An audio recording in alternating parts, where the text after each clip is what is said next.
저도 남북교회입니다. 네, 제가 선교지로 떠나더라도 지속하여서 우리가 남북교회입니다. 이 생명의 공동체를 세우는 우리 교회를 위하여서 지속적으로 중보하겠습니다. 제가 선교지에서 안식년을 돌아온 지 이제 벌써 1년이 지났고 다음 주면은 다시 선교지로 돌아가게 되었습니다. 아내와 막내딸이 2주 전에 먼저 필리핀으로 돌아갔습니다. 한편에서는 제가 돌아갑니다 그랬더니 그 힘들고 고통스러운 그곳으로 다시 돌아가느냐, 그냥 한국에 이제 정착하지, 이렇게 말씀해 주시는 분들이 계셔요.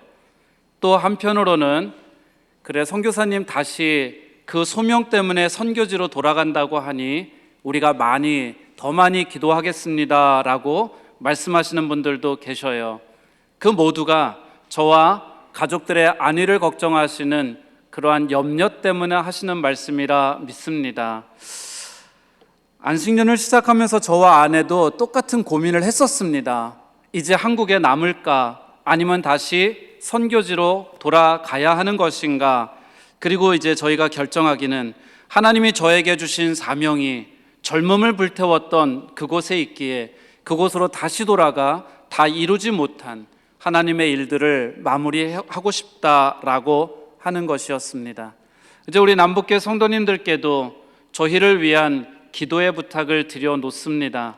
여러분들 기도하실 때마다 필리핀의 백연모 선교사를 위해서, 가족과 또 사역을 위해서 더 많이 기도해 주십시오. 제가 다시 돌아왔었을 때에 그 기도의 힘이, 그 선교지에서 사역의 열매가 얼마나 놀라운 일이었는가를 기쁨으로 보고 드릴 수 있기를 소망해 봅니다. 오늘 제가 주일 1, 2, 3부 설교를 맡아서 이렇게 설교를 하고 있는데 저 사실 못 올 뻔했었습니다. 제가 이제 다시 필리핀으로 돌아간다는 얘기를 담임 목사님, 윤은기 목사님께서 들으시고 전화를 해주셨어요. 아니, 백선교사 가기 전에 우리 출신인데 남북교회 와서 인사해야지, 남북교회 와서 설교하고 말씀 전하고 그리고 가야지. 그러면서 여러 차례 전화를 주셨어요. 그리고 태신자, 우리 VIP 작정주일이어서 바쁘고 해야 될 일도 많이 있지만 기꺼이 강단을 내어주셨습니다.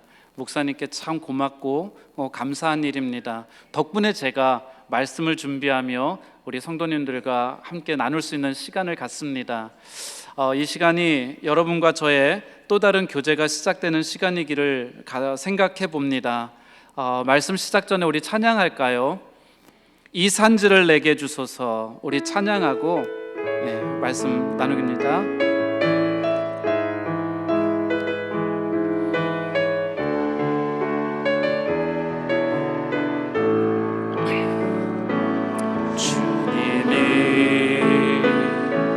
주신 땅으로 한 걸음씩 나아갈 때에 수많은 적들과 견고한 성이 나를 두렵게 하지만 주님을 신뢰함으로, 주님을 의지함으로, 주님이 주시는 담대함으로 큰 소리 외치며 나아가네. 이 산지를 내게 주소서. 그날에 주께서 말씀하신 이제 내가 주님의 이름으로 그 땅을 취하리니. 이 산지를 내게 주소서. 내게 주소서. 그날에 주께서 말씀하신 이제 내가 주님의 이름으로 그 땅을 취하리라.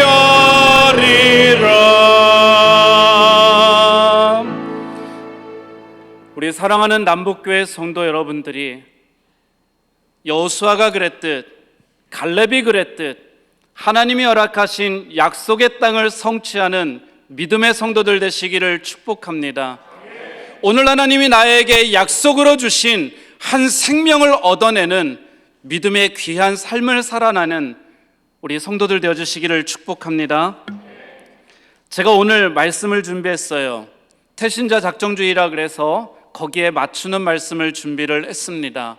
우리가 성경책을 들여다보면 사도행전을 읽을 때 1장에서 시작해서 28장까지, 그리고 28장 말씀에서 사도행전은 기록이 중단되고 있습니다. 사도행전은 초대교회에 사도들이 어떻게 하나님의 역사를 이루어갔는가를 잘 기록한 책입니다.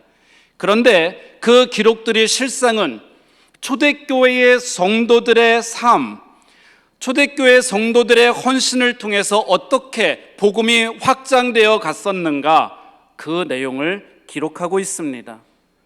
복음이 예루살렘에서 시작하여서 소아시아로 그리고 로마에까지 이르게 되는 그 과정들이 사도행전에 기록되어져 있는 말씀입니다. 그리고 그 사도행전의 역사는 2000년을 뛰어넘어서 오늘 우리들 앞에 왔습니다. 지난번에 말씀 잠깐 나눈 것처럼 복음의 서진, 왼쪽으로 그 복음은 계속해서 확장되어서 이 한반도에 도달하게 되었고, 우리는 그 복음을 받아들고 오늘 하나님의 백성으로 하나님을 온전히 예배하는 삶을 살아가고 있는 것입니다. 예수를 그리스도로 고백하는 그 삶, 그 삶은 여러분들이 이제는 사도행전 29장을 써내려가는 삶의 역사라고 생각합니다. 그 사도행전 29장에는 내 삶의 흔적들이 그대로 거기에 담겨져 있죠. 예수를 그리스도로 고백하는 그 고백, 나의 헌신, 하나님 앞에 쏟아내었던 그 눈물, 그것들이 여러분들이 써내려가는 사도행전 29장의 내용이라고 믿습니다. 그래서 바라기는 우리의 후대들이 어머니, 아버지를 생각할 때 우리 부모님은 그렇게 멋진 믿음의 삶을 살아오셨어 라고 오늘 살아가는 여러분의 삶을 아름답게 기억하고 써내려갈 수 있기를 부탁드립니다. 그리고 또 바라기는 우리의 후대들이 그렇게 멋지게 살아온 우리 어머니, 아버지의 믿음의 삶을 따라서 이 교회를, 이 나라를, 그리고 온 세계의 복음화를 위해서 함께 걸어갈 수 있기를 축복합니다. 제가 오늘 말씀을 준비하면서 그런 생각을 했어요. 제가 현장 예배를 가지 못할 때에는 인터넷으로 우리 남북교회 예배를 들어옵니다. 그래서 목사님의 말씀을 듣고 저도 은혜를 많이 받습니다. 우리 담임 목사님의 이 정말 원더풀한 은혜스러운 강해 설교는 저희가 들으면서도 저희가 아멘 하며 많은 은혜를 받았어요. 그치요? 우리 목사님 최고죠? 근데 저는 목사님처럼 오늘 설교를 그렇게 멋지게는 못합니다. 현장에서 뛰어다니는 얘기를 하라 그러면은 제가 뭐 1시간, 2시간 계속할 수 있지만 저의 설교가 우리 담임 목사님의 그 훌륭하신 강해 설교 말씀 같지 못할지라도 주제는 하나입니다. 마태복음 18장 12절부터 14절의 말씀을 가지고 하늘 아버지의 뜻, 하늘 아버지의 뜻은 이따가도 말씀드릴 테지만 잃어버린 한 영혼을 생각하고 잃어버린 한 영혼이 돌아오기를 기대하시고 그 잃어버린 한 영혼을 구원하고자 하는 하나님의 뜻, 그 뜻에 대해 오늘 여러분들과 말씀을 함께 나누려고 합니다. 성경 곳곳에 하늘 아버지의 뜻에 대해서 이야기해 놓은 것이 있어요. 데살로니가전서 4장 3절의 말씀은 이렇게 우리들한테 이야기를 합니다. 시작. 하나님의 뜻은 이것이니 너희의 거룩함이라. 아멘. 이 말씀은 레위기 11장 45절하고도 함께 이어져 갑니다. 내가 거룩하니 너희도 거룩하여라. 우리의 삶이 이 땅 위에서 거룩한 하나님의 백성으로서의 삶을 살아갈 수 있기를 축복합니다.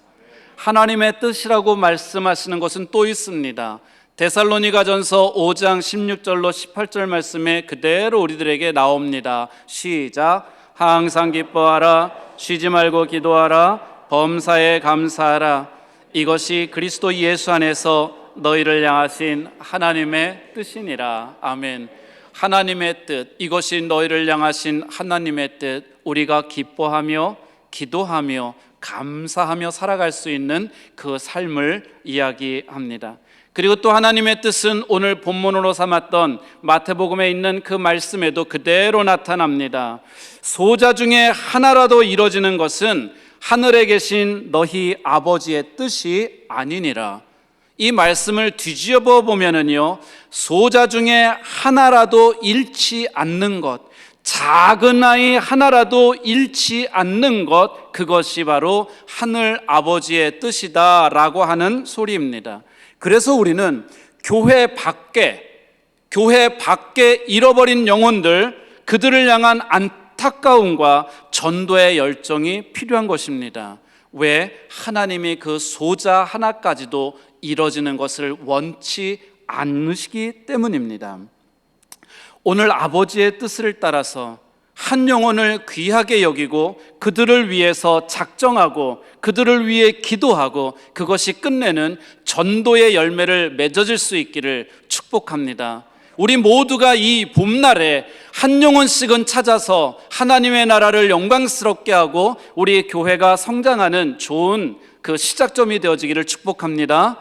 그런 아버지의 마음, 한 영혼을 잃어버리지 않기 위해 오늘도 애쓰시고 있는, 기다리고 계시는 아버지의 마음, 찬양을 한 번 더 할게요. 하나님 아버지의 마음이라는 찬양이 있어서 함께 하려고 합니다.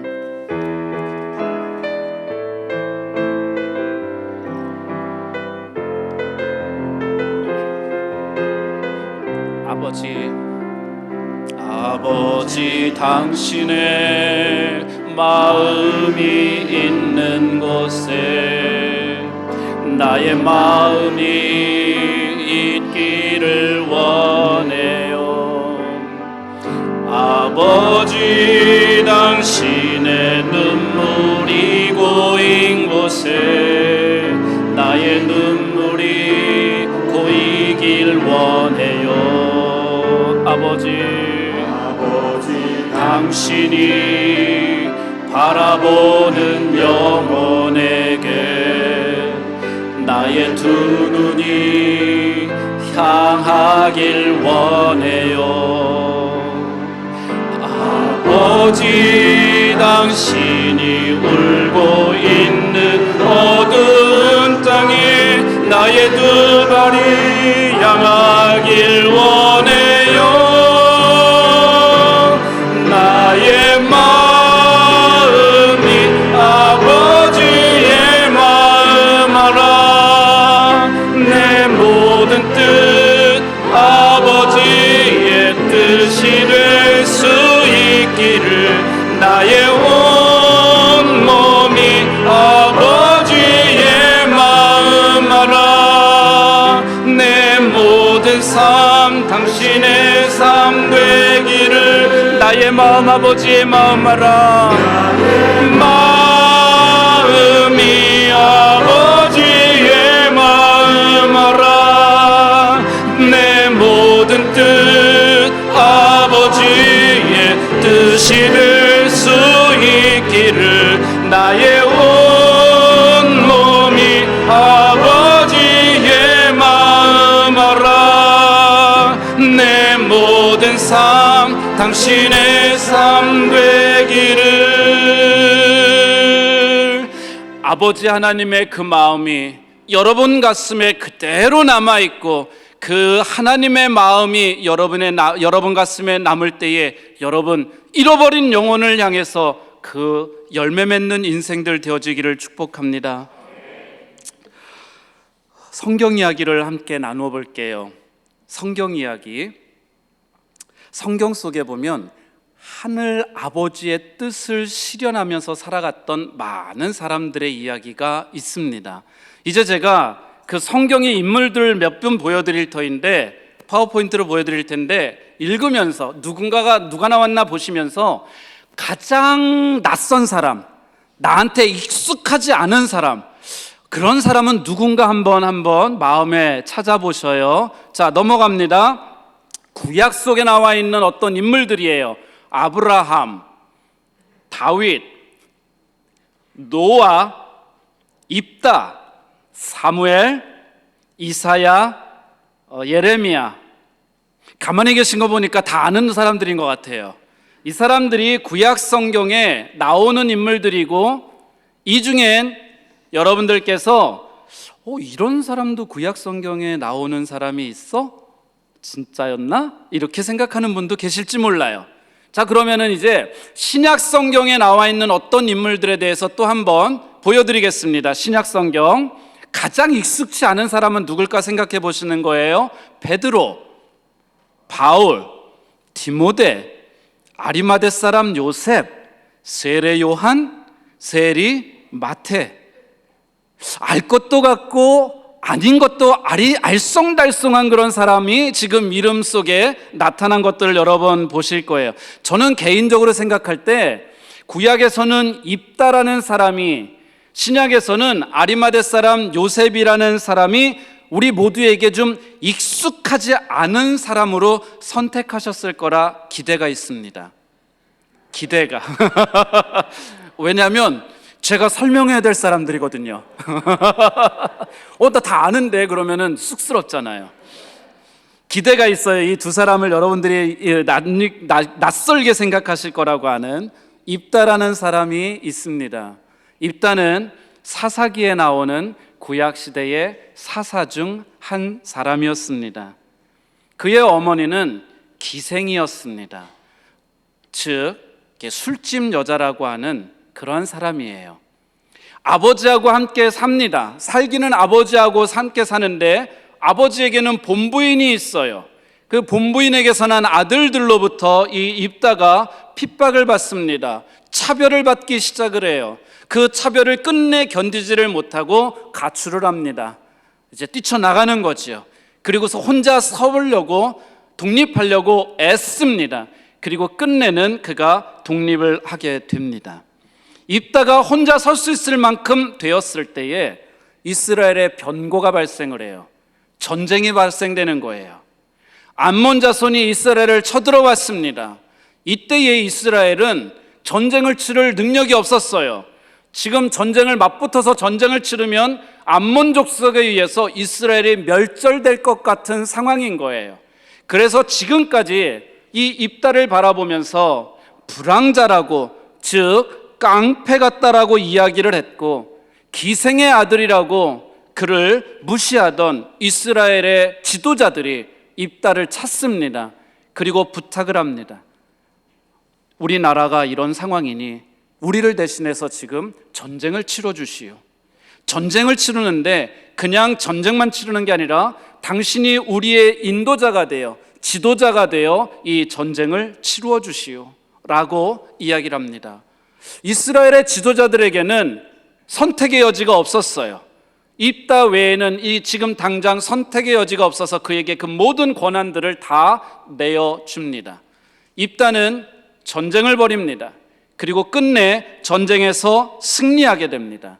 그리고 그 민족의 사사가 됩니다. 지도자가 된다는 소리지요. 이것이 구약 성경에 나와 있는 입다의 삶입니다. 그럼 신약에 나오는 아리마대 사람 요셉의 이야기는, 이 이름을 내가 들어봤는데, 아리마대 사람 요셉, 여러분들이 기억하실 수 있는 사람이에요. 근데 성경에 여기저기에 나오는 사람이 아닙니다. 사복음서에 다 나오지만 예수님의 십자가의 죽음 그리고 그의 장례를 위한 순간에만 이 사람이 등장을 합니다. 그래서 아는 거는 같지만 도대체 어떤 사람인지, 그래서 제가 말씀을 좀 찾아보았어요. 자, 마태복음 27장 57절에서 요한복음 19장 38절에서 아리마다 사람에 대해서 이렇게 이야기합니다. 시작.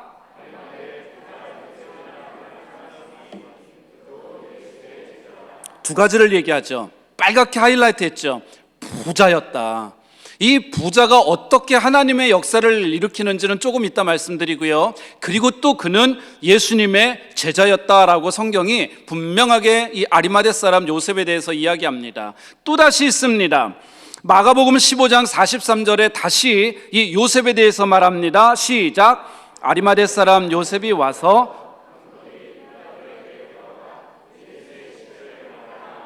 이 사람은 존경받는 공회원이요 하나님의 나라를 기다리는 자라. 아멘. 그의 행적들을 살펴보면 누가복음에 또 나오는데요. 23장에 그가 빌라도에게 가서 예수의 시체를 달라 하여 그를 세마포로 싸고 아직 사람을 장사한 일이 없는 바위에 판 무덤에 넣어두니. 아직 사람을 장사한 일이 없는 바위에 판 무덤, 여기가 요셉과 맞닿아 있는 장면입니다. 자, 성경 말씀을 통해 이는 존귀한 자였다, 사람들한테 인정받고 존경받는 사람이었다라고 합니다. 또 공회원이었다 이야기합니다. 그때 당시에는 산헤드린이라고 하여서 사법과 행정을 모두 아우르는 자치기구가 있었어요. 오늘날로 표현을 하면은 판사님의 역할을 감당하는 거죠. 사법권을 가졌으니까. 그리고 국회의원처럼 행정을 담당하는 그런 권한을 가진 그런 사람이었다. 그 사람이 요셉이라는 사람이었다. 그리고 그는 무엇보다도 예수님의 제자였었다. 그래서 하나님의 나라를 기다리고 있는 사람이었다라고 성경은 이야기합니다. 유대 풍습에 보면은 사람이 죽었을 때에 밤을 지새지 않습니다. 해가 지기 전에 그 시신을 가져다가 묘에다가 안장을 해서 장사를 마무리를 하는 것이 유대 풍습입니다. 그리고 유대 풍습에는 부자들이 자기의 죽음을 준비하면서 미리 자기의 묘실을 파놓습니다. 돌을 깎아서 묘실을 파놓은.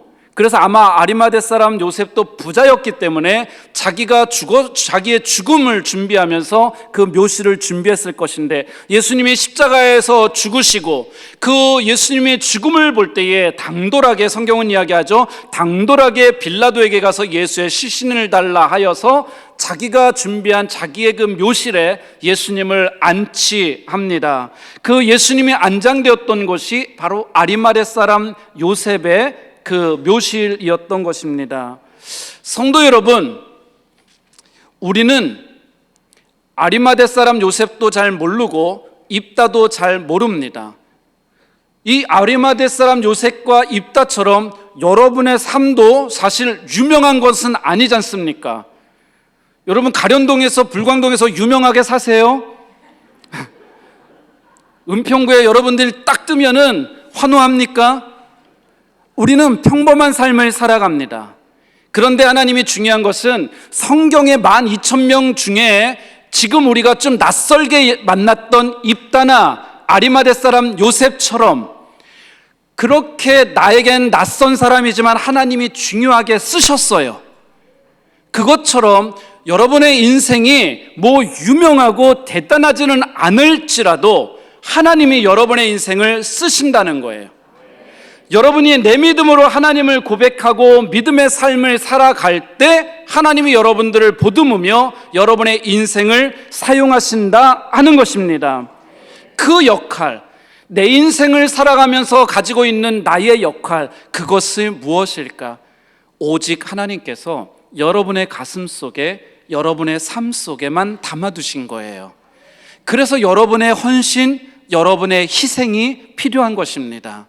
하나님을 위해서 내가 내 삶을 더 드릴 때에 그 하나님이 맡겨주신 내 사명이 더 커지고 그 사명 속에 열매가 맺혀지기 때문입니다.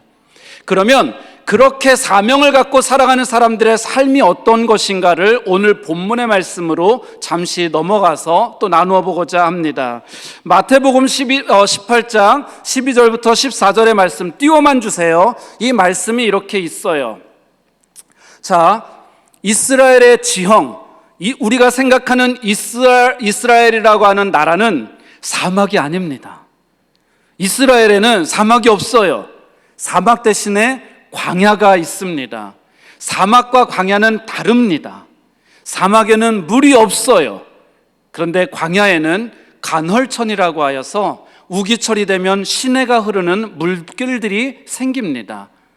사막에는요, 이 모래바람으로 인해서 길이 없습니다. 그런데 광야는 목동들과 이 양들이 움직여 왔다 갔다 하는 그곳이 있어서 길들이 있어요. 광야길에는. 그리고 또 사막에는 사람들이 그곳에서 며칠씩 있으며 살아남을 수가 없습니다. 그런데 광야에는 그 삶을 살아낼 수 있는 푸릇푸릇 풀들이 올라오고 물들이 있고, 그래서 사람들이 몇 주, 몇 달씩 살아갈 수 있는 곳. 광야라는 것이 힘들고 험하고 위험한 곳이긴 사실이지만, 그러나 그곳은 생명이 있는 곳이다. 광야는 그런 곳이다. 우리 인생 같지요. 그런 곳이다 라고 하는 것입니다. 이곳에 목동이 100마리의 양을 끌고 지금 이 광야로 들어갔어요. 풀을 뜯기기 위해서 들어간 것입니다. 한낮에는 이 목동이 양들이 이 더위에 지치지 않도록 나무끈을 아래로 양들을 인도해 갑니다. 그리고 또 목이 마를 때에는 지치지 않도록 물을 마실 수 있도록 샘가로 이 양들을 끌고 갑니다. 해가 떨어지면 이 추위에, 광야의 추위에 죽지 않도록, 얼어 죽지 않도록 동굴 속으로 데리고 들어갑니다. 그렇게 해서 이 목자는 양들을 보호하는 거예요. 그런데 어느 날 모든 일과를 다 마치고 한 마리씩 한 마리씩 이 동굴 속으로 들여보내는데, 어라? 한 마리가 비네? 99마리인 거예요. 다시 양들을 세어보았어요. 여전히 99마리예요. 이때부터 목자의 마음이 좀 심란합니다. 그리고 이 목자는 바로 광야길로 다시 뛰쳐져 나갑니다. 잠시 후면 해가 질 것이고, 그러면은 이 광야에 있는 사자가, 그 이리들이 돌아다니면서 이 양을 잡아먹을지도 모릅니다. 그러지 않을지라도 이 광야의 추위, 이 추위로 인해서 사랑하는 나의 양 한 마리가 죽어버릴지도 모르기 때문입니다. 이 목자는 양들을 데리고 나올 때 주인하고 계약을 맺어요. 이 목자가 양들의 주인이 아닙니다.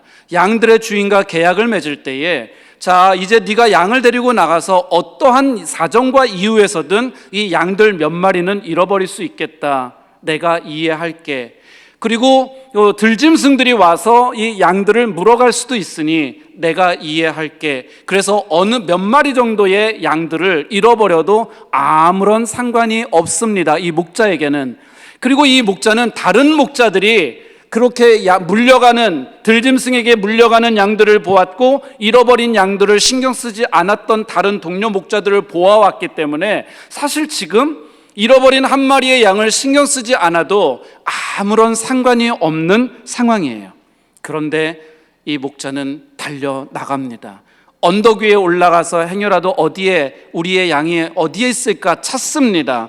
물리적으로 생각해 보면은 지금 동굴 속에 남아있는 99마리의 양을 잘 지키는 것이 훨씬 중요하다고 생각했겠지만, 그러나 지금 목자를 놓쳤고 그 무리에서 떨어져서 홀로 사망의 음침한 골짜기 같은 상황을 맞닥뜨린 이 한 마리의 양, 그래서 위험하고 험한 광야길 그곳에 있는 양을 찾아서 목자는 달려나가는 것입니다.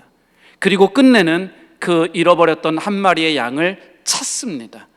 그리고 그것을 어깨에 둘러매고 돌아옵니다. 너무 행복합니다. 여기에서 사꾼 목자와 선한 목자 사이의 간극이 보여집니다. 사꾼 목자는 우리가 계약한 대로 지금 내 눈앞에 있는 이 양들만 잘 데리고 있다가 돌아가면 됩니다. 하지만 선한 목자는 죽음을 맞이할지도 모르는 그 한 마리의 잃어버린 어린 양, 그 양을 찾기 위해서 광야를 뛰어다니는 것입니다. 끝내는 찾아내는 것입니다. 하나님이 여러분들을 그렇게 먼저 찾으셨어요. 세상에서, 광야 같은 세상에서 내 마음대로 내 뜻대로 살아가던 나를 하나님이 먼저 여러분들을 찾으신 거예요. 누군가의 손길을 통해서 남북교회를 인도하신 거예요. 이곳에서 말씀으로 양육받으며 은혜 받고 살라고 하나님이 남북교회 울타리를 쳐 주셨던 것입니다. 이렇게 한 생명을 소중하게 여기는 하나님의 마음을 표현한 성경 구절이 있습니다. 우리가 너무 사랑하는 성경 구절, 요한복음 3장 16절입니다. 한 번 더 함께 읽습니다. 시작. 하나님이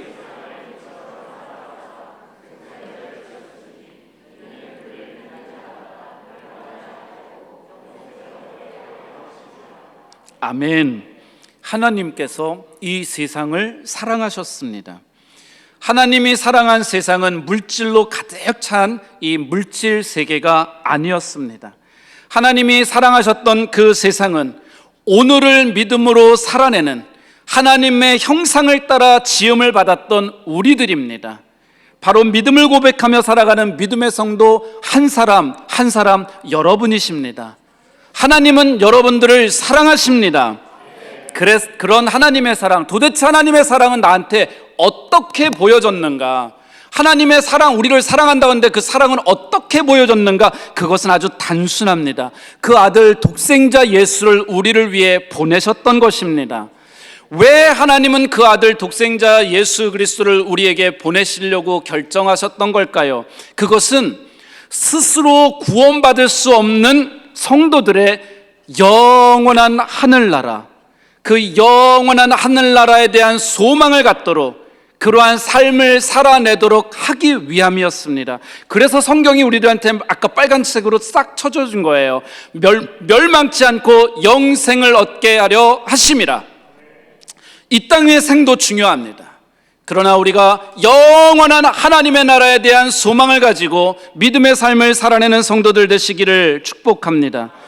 하나님이 이 세상을 사랑하셨고 그래서 독생자 아들을 보내셨다고 하면은 자기 자신을 포기하셨다고 하는 것을 포함합니다. 하늘 보좌를 포기하면서 우리 한 사람 한 사람의 삶을 살리기를 소망하셨다는 이야기입니다. 그 역사가 2000년 전에 인간의 몸을 입고 오셨던 성육신의 사건이었고, 그 성육신의 사건이 십자가의 죽음으로 대속의 죽음을 우리에게 보여주셨고, 부활의 사건으로 우리에게 영생을 소망하게 하셨던 겁니다. 21세기의 한 복판에서 우리는 다시 한번 하나님의 그 사랑을 되새겨 봅니다. 그 사랑이 나에게 남아있다면, 하나님이 나를 먼저 찾아주셨다면 이제 나도 나아가서 잃어버린 한 양을 찾아야 되겠죠.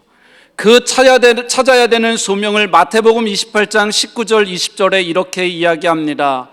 시작. 너희는 가서 모든 민족을 제자로 삼아 아버지와 아들과 성령의 이름으로 세례를 베풀고 내가 너희에게 분부한 모든 것을 가르쳐 지키게 하라. 볼지어다 내가 세상 끝날까지 너희와 항상 함께 있으리라 하시니라. 아멘. 세계 선교의 사명은 영혼 구원을 위한 전도의 열정에서 시작합니다. 여러분, 영혼 구원이라고 하는 내 가슴에 뜨거움이 없이 세계 선교를 외쳐보십시오. 안 됩니다. 그러니 영혼 구원에 대한 전도의 열정, 우리 한번 해볼까요? 전도의 열정. 전도의 열정. 한 생명을 구원해내야 되겠다고 하는 이 전도의 열정이 이 세계의 선교까지도 끌어갈 수가 있는 것입니다.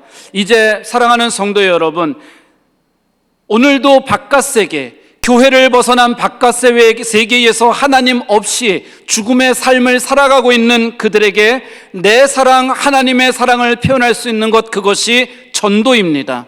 잃은 양을 찾는 것이고 그것이 우리가 태신자, VIP를 작정하는 이유이기도 합니다. 한 마리 양을 안타깝게 여기고 뛰쳐나갔던 목자처럼 여러분이 내 주변에 오늘도 하나님 앞으로 돌아와야 하는 그 영혼에 대해 안타깝게 여기고 그를 위해 기도하고 그들을 찾을 수 있기를 축복합니다.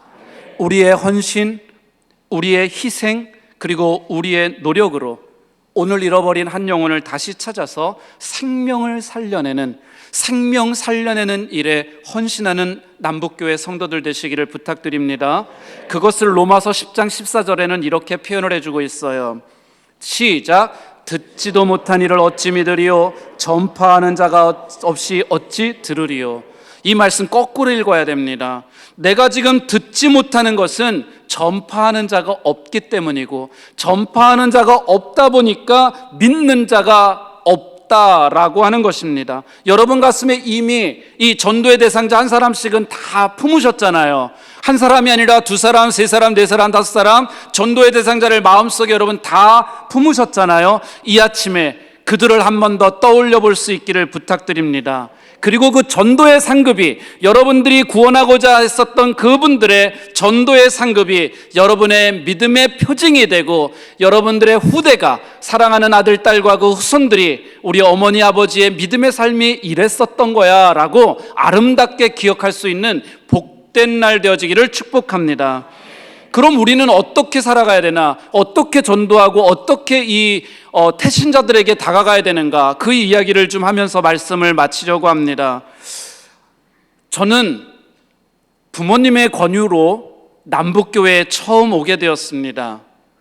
그래서 초등학교 시절을 지냈고 중고등학교 시절을 이곳에서 지냈고, 제가 고등학교 2학년 때 그렇게 하나님을 만납니다.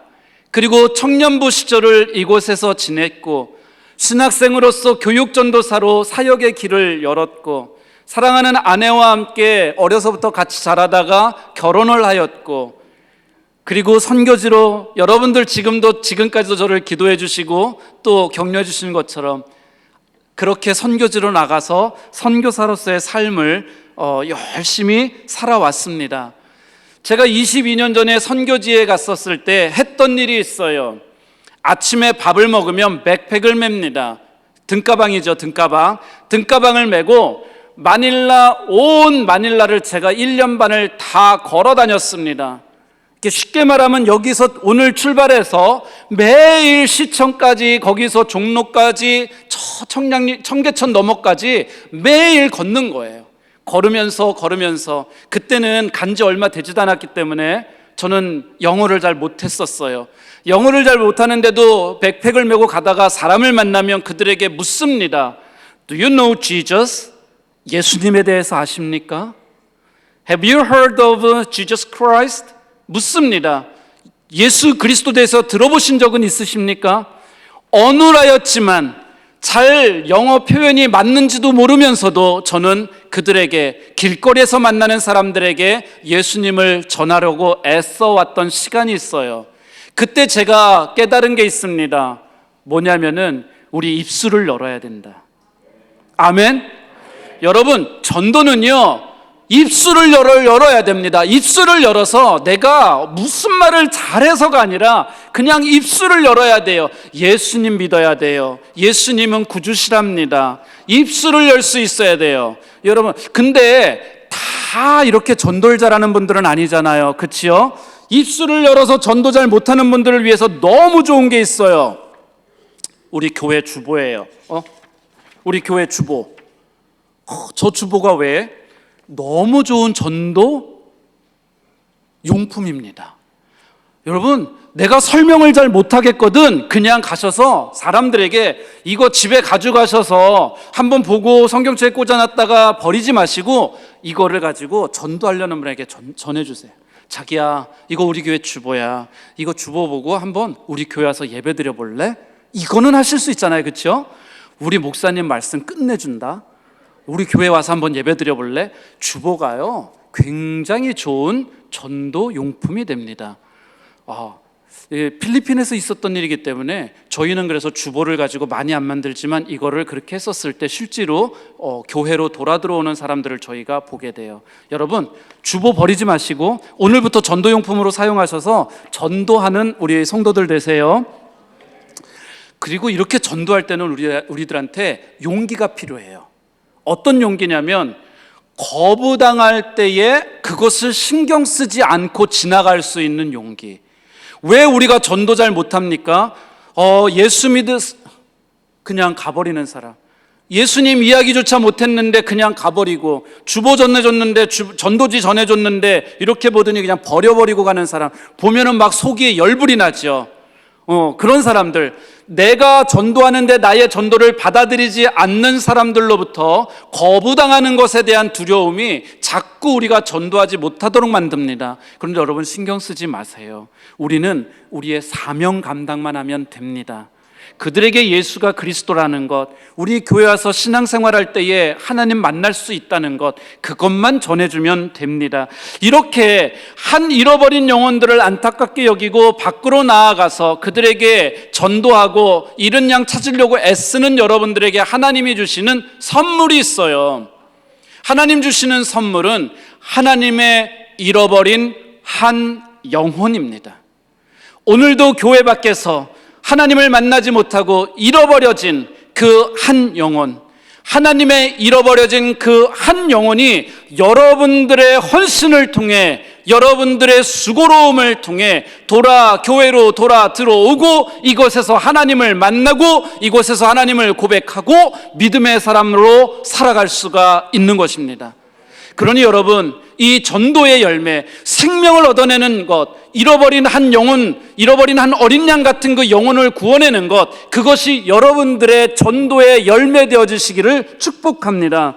제가 단기 선교 왔던 한 자매의 이야기를 이제 나누면서 말씀을 마치려고 합니다. 필리핀으로 단기 선교를 왔더니 자매의 이야기를 각색해서 들려드려요. 혹 자매가 어디선가 이 설교를 듣는다면 그게 나였는데 할지도 모르니까. 단기 선교를 왔어요. 금요일 아침입니다. 이제 오늘 하루 일정을 진행하고 저녁이면 오늘 저녁이면 한국으로 돌아가는데 아침 식사를 마치고 저를 찾아온 거예요. 상담을 하겠대요. 담임 목사님도 계실 텐데 아마 다시는 또 볼 것 같지 않았던 선교사여서 상담을 부탁한 것 같아요. 하는 이야기는 이겁니다.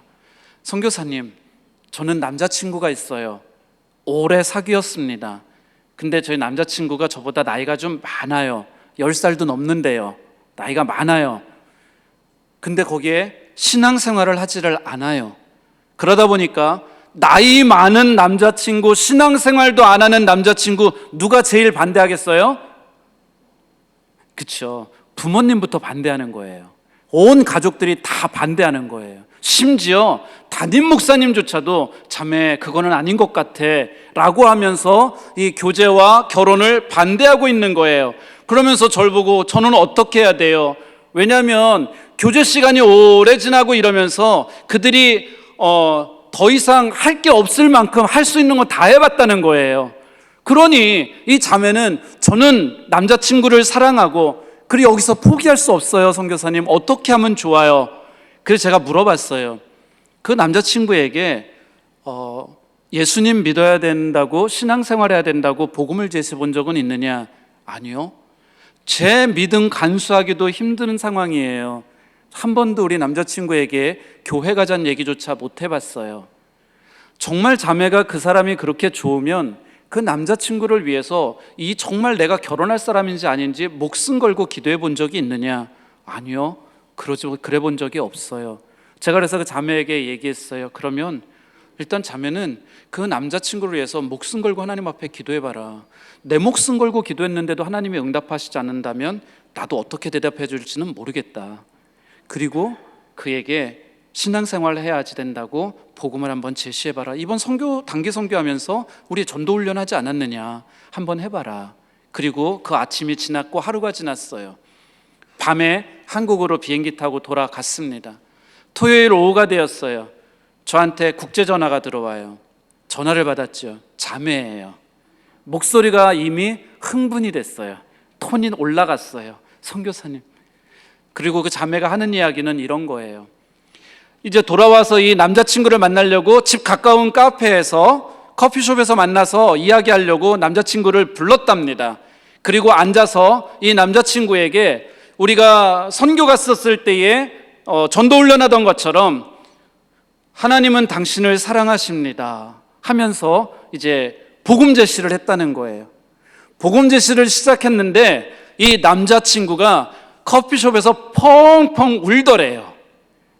왜 이렇게 우나 그랬더니 이 남자친구가 이미 마음이 열려져 있던 것이 네가 신앙생활하는 것을 내가 알고 있고 모두가 우리의 결혼을 반대하는 입장에 언젠간 나한테 교회 가자고 이야기할 텐데 시간이 지나도 교회 가자는 이야기는 하지 않고, 그래서 내 마음에 네가 언젠가 교회 가야 된다고, 신앙생활해야 된다고 얘기하면 내가 너를 따라갈 준비가 되어 있어.